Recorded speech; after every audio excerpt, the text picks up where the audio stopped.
Reluctant Messenger Unleashed YouTube listeners.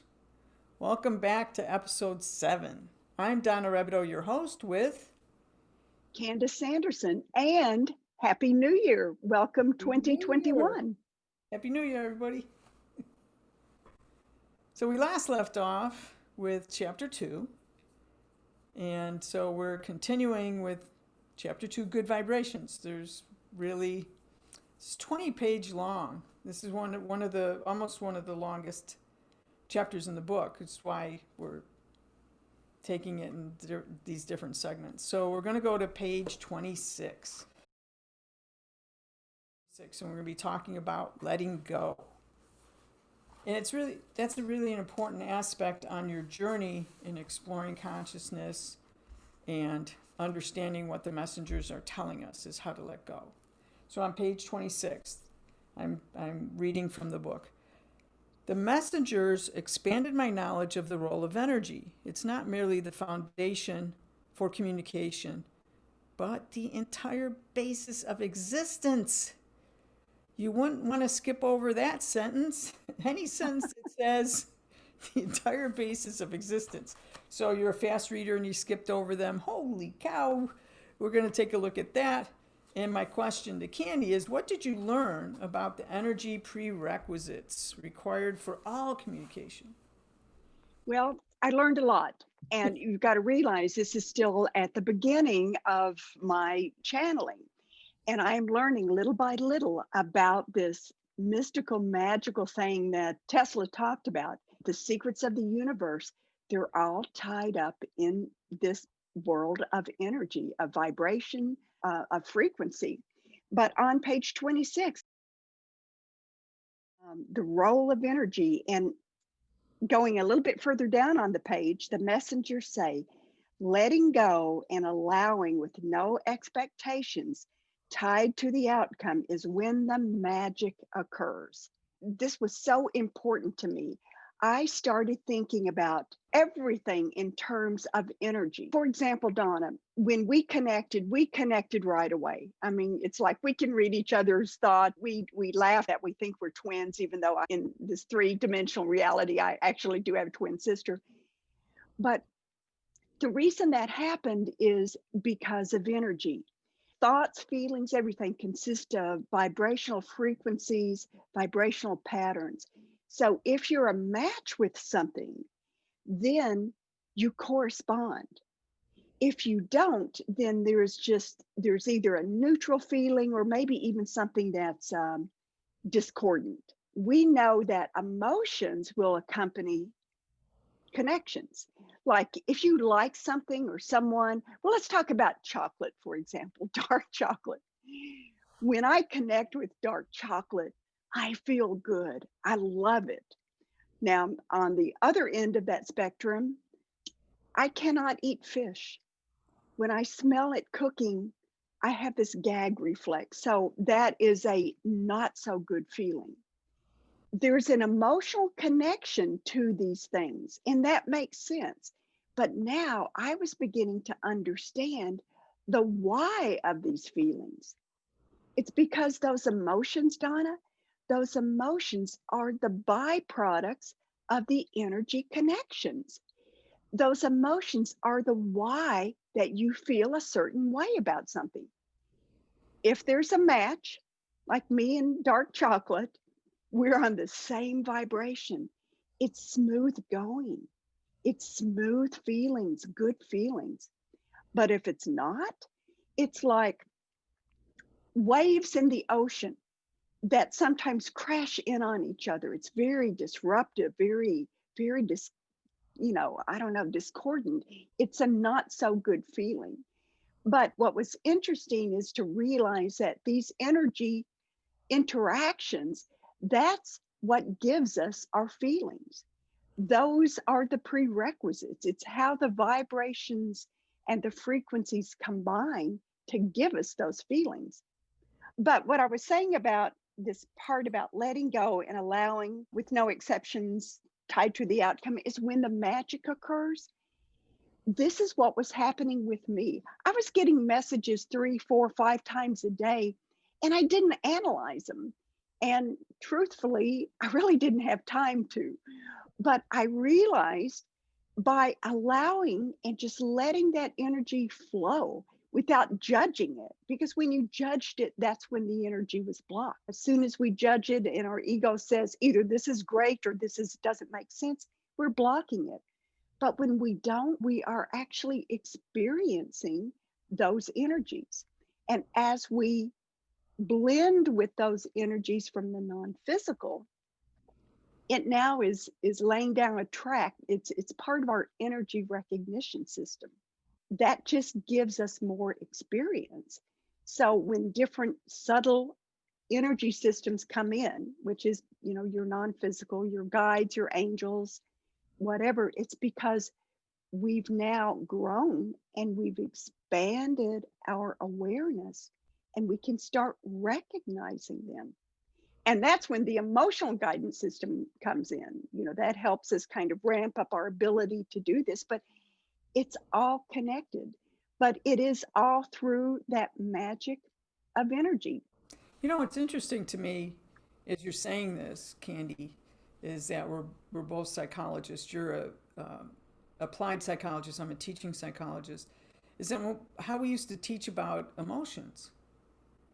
And this is different, isn't it? A different way of Isn't it? looking at it. Yeah, it's like it's almost the why of what you're having emotions about. Very different way to doing it. And to have no regard for outcomes is part of the, like you said, you're not analyzing, which would make you seem like, like we go to the bottom line, what's the outcome? And we forget about the process. It's process versus product. We say Right. that a lot in psychology too. And so this is really changing you. It really is. And I think probably the biggest change I had was learning to see the world through the lens of energy. Yeah. If someone had said years ago, everything is energy, it's like, okay, yeah, I get it. I buy that. But I didn't really appreciate it.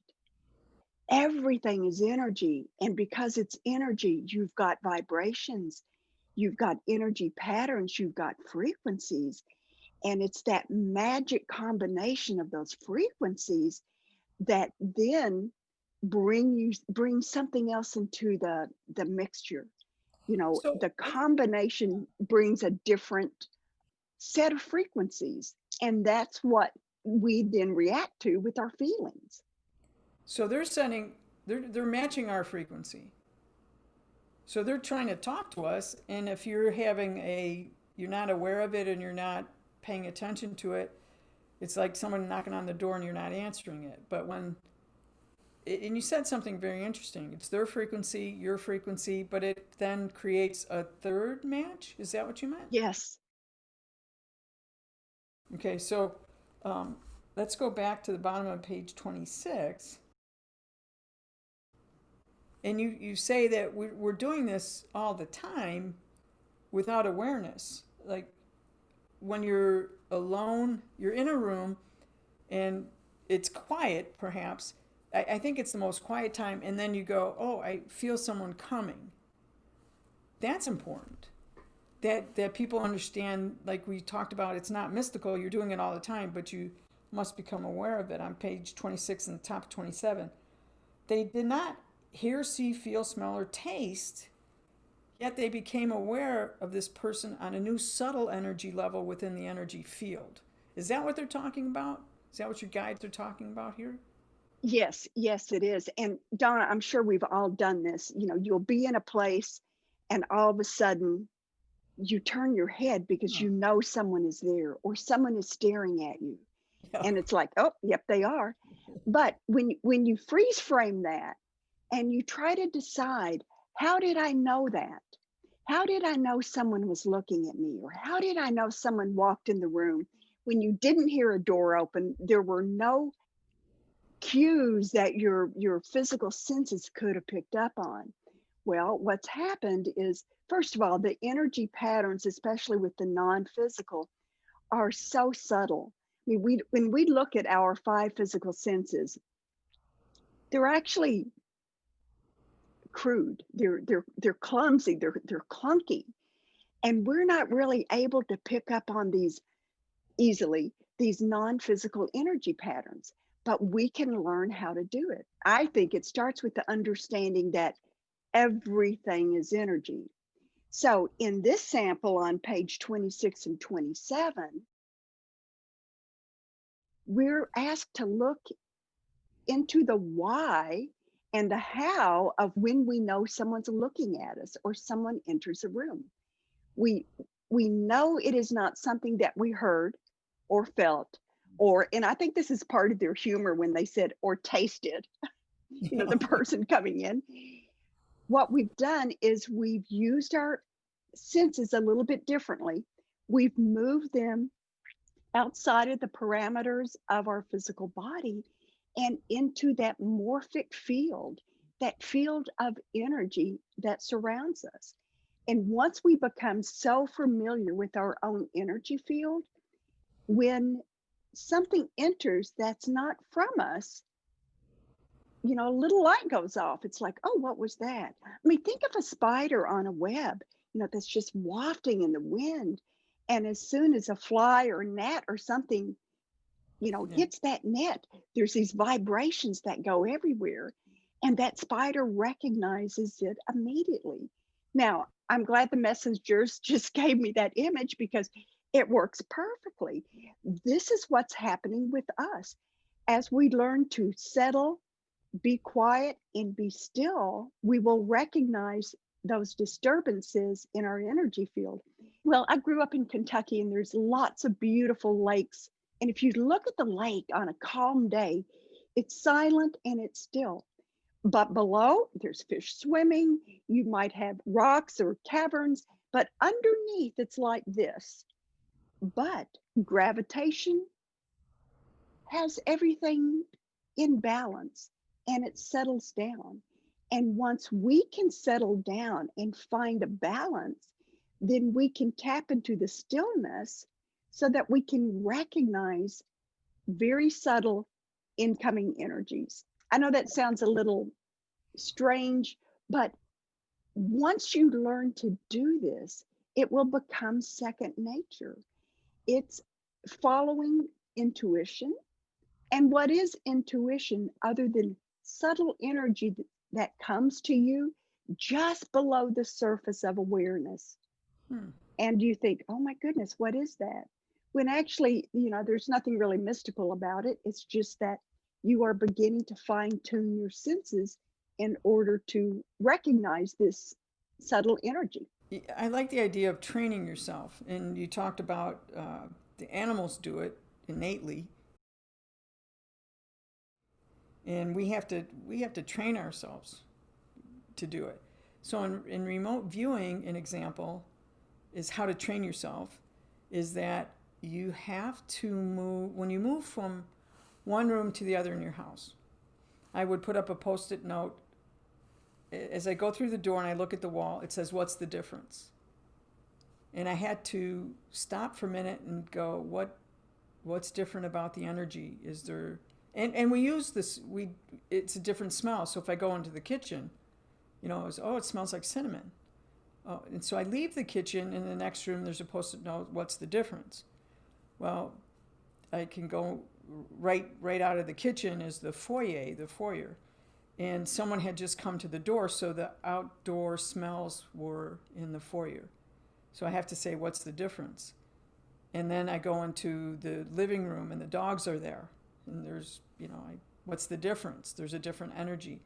So those are ways to begin to, even though it's not quite what Candace just said about being still and getting it, this is how to train yourself from being a clunky 3D person that I was to, you know, training myself. I mean, actually, as an athlete, you had to train yourself every day.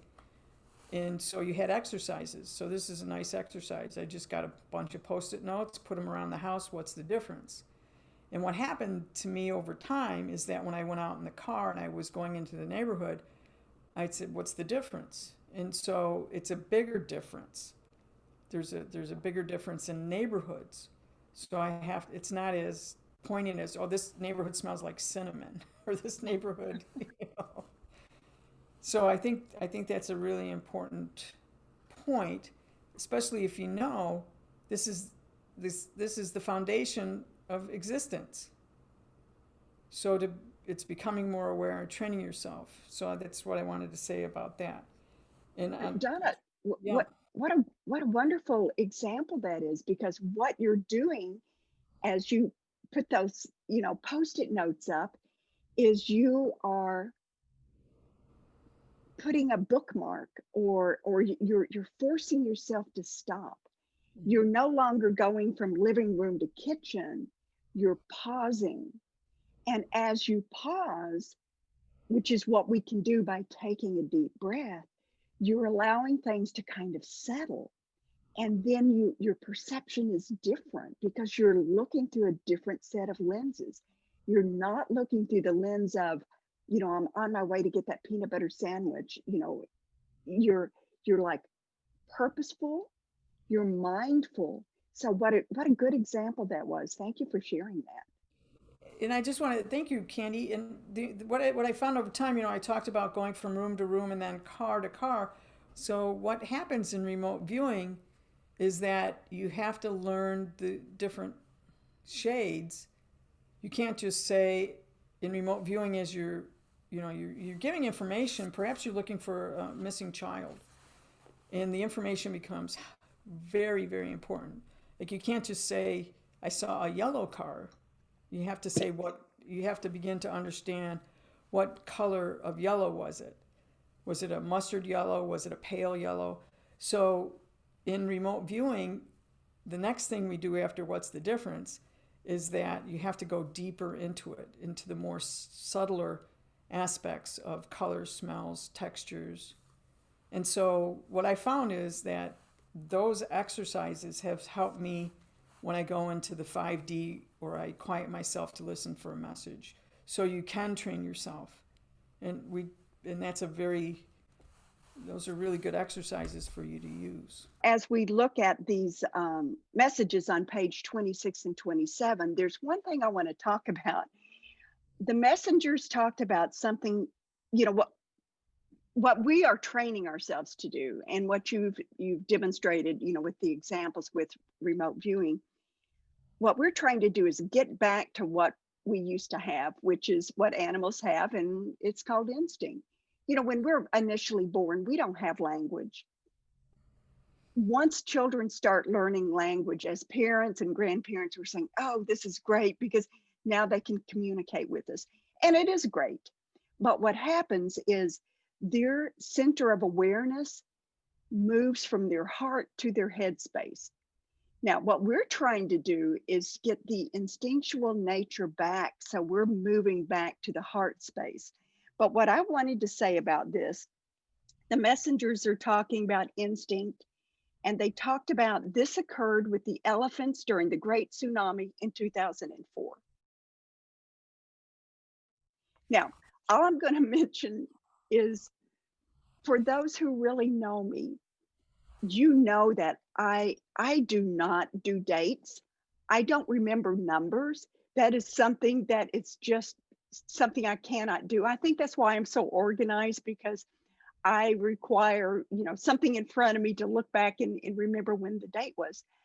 I had no idea that the tsunami was in 2004 when this message came. I actually had to Google it, and I found out it was. But that was another little example of the messengers giving me information. That was more important than the thing about the elephants moving to high ground. I don't know if that's true or not. It The is true. messengers, it Yeah, is okay. it is true. Well, what really struck me was they gave me the date of 2004, of the Great Tsunami, and that spoke volumes to me, because I could not have guessed within 10 years when it had occurred. So that was just one of those validations that was fun for me. At this point, it is still early in my channeling, and I'm still, I haven't been channeling for a year yet, and I still have that doubt. I'm pushing it aside and I'm allowing things to flow, But when I get these validations, it was great. It's all over YouTube. You can watch if you Google the Great Tsunami. There's all kinds of videos. They have videos of the elephants moving up the Wow. hill too. Yeah. So another validation. Another thing that I can say, yes, Candy, most of the world probably saw that, but you, Everybody knew but you. everybody knew but you. I love that. What, but it's true. And I'm, It's you so know, powerful. I'm not really discounting myself. It's just what No, it is. it's just what it is. I love it. But it also makes me the perfect messenger. It- I didn't have this information in my brain, in my database to pull forth from. So it's like, this is great. I loved it. So I love it too. Um, and it goes on to on page 27, as Mother Earth continues her transition, more people will be sensitized to their surrounding energy fields. And I love that thought. And it's really happening now, isn't it? Well, you know, it is. And I didn't even realize it till I published my second book, which was published in 2020. All throughout my messages, I mean, as I go back and look at the messages from 2013, 2014, they have been talking all along about Mother Earth's transition and how she is evolving into a higher vibrational state. And this is one of the first times they've mentioned it, but it carries all the way through the book. This is information they kept hitting me with time after time after time. And it sounded great, but it didn't really register until everything hit with COVID. And then I realized this is what the messengers have been talking about. This is part of the evolutionary process as Earth transcends. And as we also come along with her, we have choices and we have options, but all through the book. But this is the first time, at least in the book, when they mention Mother Earth's transition. So I think that's, you know, that was pretty significant. So I can give you another validation. So this book was published in 2018. So these, like she said, this is before that, before we knew what was going to happen with COVID. But what's interesting is I've been following, and I talked about this earlier about the Schumann resonance, and that's the frequency of the Earth from the crust of the Earth to the atmosphere. There's a vibration called the Schumann resonance. It's starting to change. So it used to be theta at 7.87 hertz, and I said that you needed 2,000 lightning strikes in the atmosphere.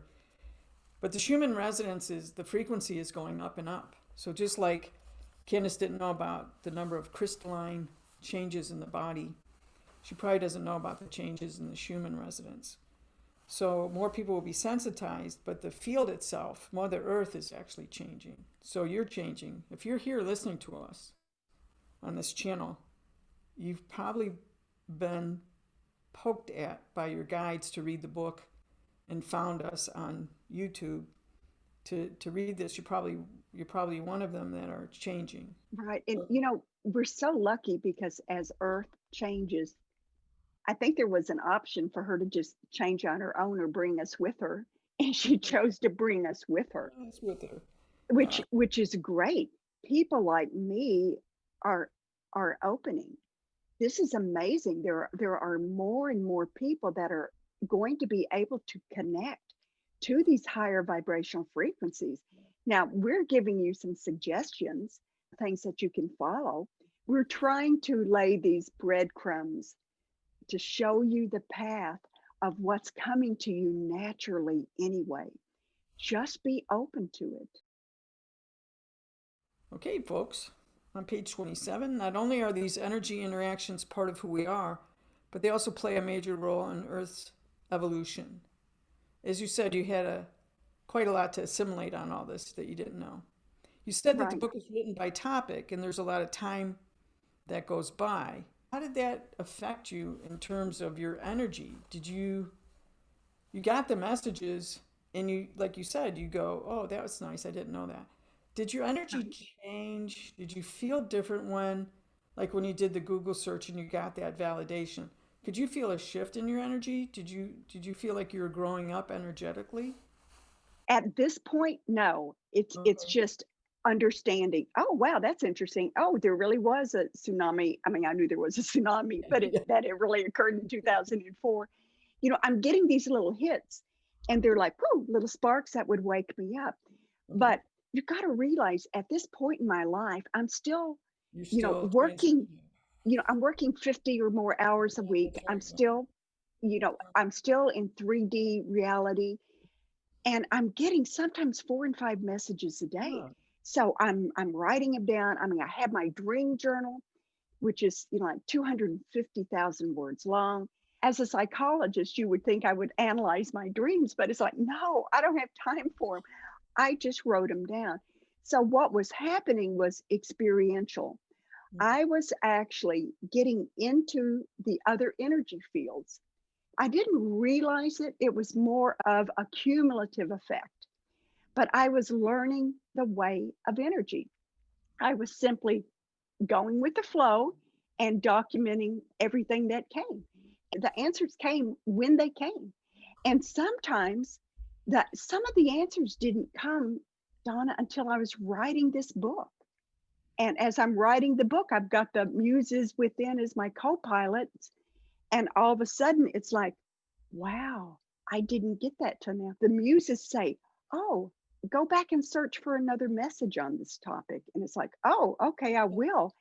And then that's when answers That's came. funny. What's interesting about this one chapter more than any other chapter in the book, it begins with our discussion of the brain being like a radio tuner. And I thought, what a better way to drive that notion home than to give me questions and then the answers months apart. It made me realize that I indeed tuned back to the appropriate station. I didn't search for the answers right away. I didn't ask for more. Whatever came, came. And I would have hundreds of messages. And 3 or 4 months later, here's another message that tagged the message I had had 4 months before. And I realized that message was always there. It's like a live stream 24/7, it's always running. But there was a variable, and I was the variable. I was the one that had to learn to do a little bit of fine tuning on that brain in order to capture that message. And when it came, it was perfectly seamless. I didn't know it and didn't realize it till I had literally put them together. And it's like, oh, now I get it. And so that's really important for the readers of the book and people that are on the journey, because it's not like it's all of a sudden. It's not always linear, which you'll go into when we do the next chapter on Father Time. So I don't want to do too much on time, but it has to do with you develop an awareness, you're doing the training, and it's not like all of a sudden, like in my basketball training, I was training and learning how to shoot a jump shot, and then one day, that accumulative effect, when I did my first jump shot, I was like, whoa, all that training came together and I can do this. It's a little bit different with you. Like you said, you were going along and you were saying, okay, that's nice. I'm not evaluating, I'm just doing it. But you're gaining that skill, weren't you? Yes, yes. And the reason I was gaining the skill was it wasn't something I had to learn and study about. I Right. knew how to do that. I mean, I was great in college. I made all A's. It's like I've got this down pat. He's a 4.0, people. Yeah, yeah.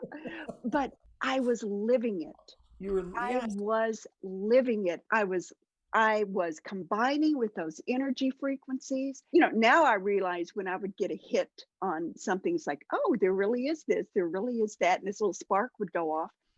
It's like now I can see it. All of a sudden, there's that energy again, and I'm combining with them, and we are becoming one.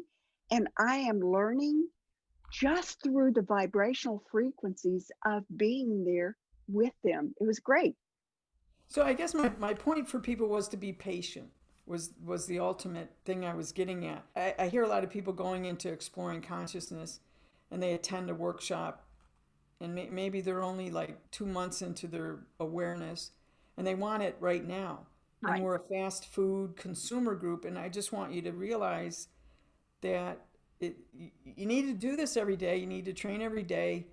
But when you get it, when it comes, it's not like it comes on like it's going to come on March 15th, 2021 for you. It's you do the work, you'll be rewarded. That kind of thing. That's so important because I have a friend who really wants to be a medium.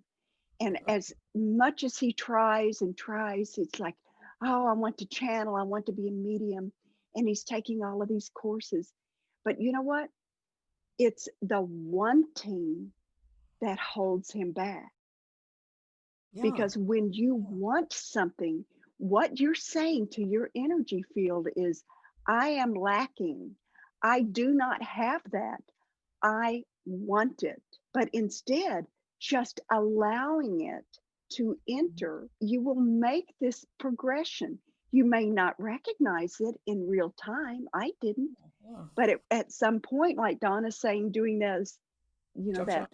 jump shot. See, I'm not into sports, Sorry, some kind no, of a shot, jump shot. jump shot. It all of a sudden you reached a tipping point. It fell into Mm. place. And this is how it is, with energy. Letting go and allowing with no concern about the outcome and no expectations of results. See, my expectation was I needed to work that jump shot. So that's the difference. Yeah. This is not a product. You're not. I want to in the end have a jump shot. In the end, I want to be a medium. It's more of I'm learning how to pay attention, to be aware, is needed to establish a connection to areas beyond the physical, a valuable lesson. So there's some similarities. You have to practice. There's a process, but the big difference is this letting go in allowing with no concern of the outcome.